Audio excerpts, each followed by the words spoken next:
کے ساتھ ساتھ سارے چوروں، سارے غداروں، سارے زکات خوروں، سارے حرام خوروں کی اس سسٹم سے واپسی ہے۔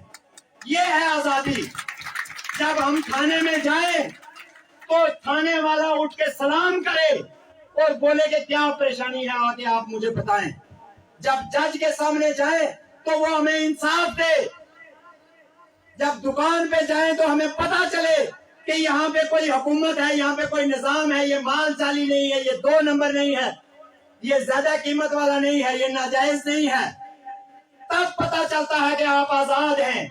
اب جائیں یورپ کے اندر، آپ کو پتا چلے گا کہ حکومت کیا ہوتی ہے، انتظامیہ کیا ہوتی ہے، پولیس کیا ہوتی ہے، آزادی کیا ہوتی ہے، انصاف کیا ہوتا ہے۔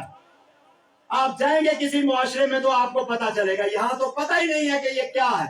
تو ہماری یہ جو لڑائی ہے، اس لیے ہم کہتے ہیں کہ آپ کے بچوں کے مستقبل کی لڑائی ہے، اس لیے کہ یہ لڑائی ظلم کے خلاف ہے، یہ ناانصافی کے خلاف ہے، یہ بدماشی کے خلاف ہے، یہ غنڈہ گردی، اجارہ داری کے خلاف ہے، یہ سیاست پر اور معاشرے پر ان طاقتور بالادست مفاد پرستوں اور سہولت کاروں کے خلاف ہے۔ یہ چھوٹے چھوٹے قبائل، چھوٹی چھوٹی مسکین لوگوں کو، غریب لوگوں کو دبانے کے خلاف ہے۔ یہ سب کو برابر کرنے کے لیے اس ریاست میں ہندو بھی رہتے ہیں، سکھ بھی رہتے ہیں، اکثریت میں مسلمان رہتے ہیں، مسلمانوں کے اندر بھی بے شمار قبیلے، قبائل، علاقے ہیں۔ یہ سب کو ایک لیول پہ لانے کے لیے، سب کو برابری کی سطح پر اس ریاست کا شہری بنانے کی تحریک ہے۔ اور یہ ان کے مفاد میں اس لیے نہیں ہے، اس لیے کہ یہ چاہتے ہیں لوگ تقسیم رہیں، یہ چاہتے ہیں کہ لوگ جو ہے ان کے محتاج رہیں، اور یہ سارا سسٹم جو ہے وہ ہندوستان اور پاکستان ان کو مراعات دے کر جو ہے وہ چلا رہے ہیں۔ اسی لیے ان کا ہر بیان ان کی قابضوں کی تعریف و توصیف سے شروع ہوتا ہے، ان کا ہر حلف ان کی تعریف و توصیف سے شروع ہوتا ہے۔ یہ اپنے گھر کی حفاظت کا حلف نہیں اٹھاتے، یہ جب حلف اٹھاتے ہیں اپنے عہدے کا تو کہتے ہیں ہم مملکت پاکستان کے وفادار رہیں گے، ہم جو ہے پاکستان کے نظریہ پاکستان کے وفادار رہیں گے۔ اس سے آپ اندازہ لگائیں، اس سے آپ اندازہ لگائیں کہ یہ جو ہمارا سسٹم ہے یہ تو اپنی مٹی سے وفاداری کا حلف ہی نہیں اٹھاتا ہے۔ اس کو تو یہ پرواہ ہی نہیں ہے کہ آپ نے اس کو ووٹ دے کر بنایا ہے، یہ تو کہتے ہیں ہمیں تو ایجنسیوں نے بنایا ہے، ہمیں تو فلانے میجر صاحب، فلانے بریگیڈیئر صاحب نے بنایا ہے، ہم تو اس کی پارٹی میں شامل ہوئے تو جا کے بنے ہیں۔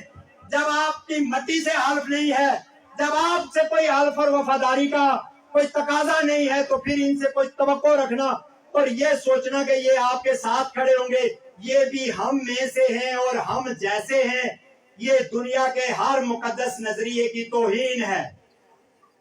پیغمبر کے گھر سے بھی لوگ جو تھے ان کے ساتھ نہیں چلے، پیغمبر کے جو ساتھ چلنے والے تھے ان کے گھروں سے لوگ ساتھ نہیں چلے، تلواریں نکل گئی، ایک دوسرے کے مقابل کھڑے ہو گئے۔ کسی نے نہیں کہا بدر میں کہ یہ جو سامنے کھڑے ہیں یہ ہم میں سے ہیں۔ چاچے کے سامنے بھتیجے کھڑے تھے، بھائی کے سامنے بھائی کھڑا تھا، کسی نے نہیں کہا یہ جو کھڑا ہے یہ ہم میں سے ہے۔ آج ان چوروں کے لیے ہم کیسے یہ کہیں کہ یہ ہم میں سے ہیں؟ یہ ہم میں سے نہیں ہیں، یہ پاکستان اور ہندوستان میں سے ہیں۔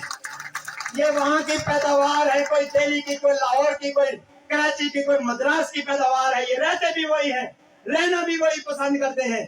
ان سے ناتا توڑ کر لوگوں سے ناتا جوڑنا ہوگا، اپنے عوام سے جو یہاں رہتے ہیں۔ یہ آزادی کی تحریک ہے، یہی وہ فلسفہ ہے جس کے یہ گرد عمارت کھڑی ہے۔ اور مت اسے داغدار ہونے دیجئے، مت اپنے کانوں کو ایسی صداؤں سے آشنا کیجئے جو آپ کو یہ بتائیں کہ یہ انڈیا کے ایجنٹ ہیں اور اس طرف بتائیں کہ یاسین ملک پاکستان کا ایجنٹ ہے، علی گیلانی پاکستان کا ایجنٹ ہے، آسیہ اندرابی پاکستان کی ایجنٹ ہے، بابو سنگھ پاکستان کا ایجنٹ ہے۔ انڈیا پورا یہ کہتا ہے جو آزادی کی بات کرنے والا ہے وہ پاکستان کا ایجنٹ، پاکستان کہتا ہے جو آزادی کی بات کرنے والا ہے وہ انڈیا کا ایجنٹ۔ ایسی کانوں کو اپنی سماعتوں سے، ایسی آوازوں کو اپنی سماعتوں سے دور رکھیے، اپنے بچوں کو وہ بتائیے جو ان کا بہتر مستقبل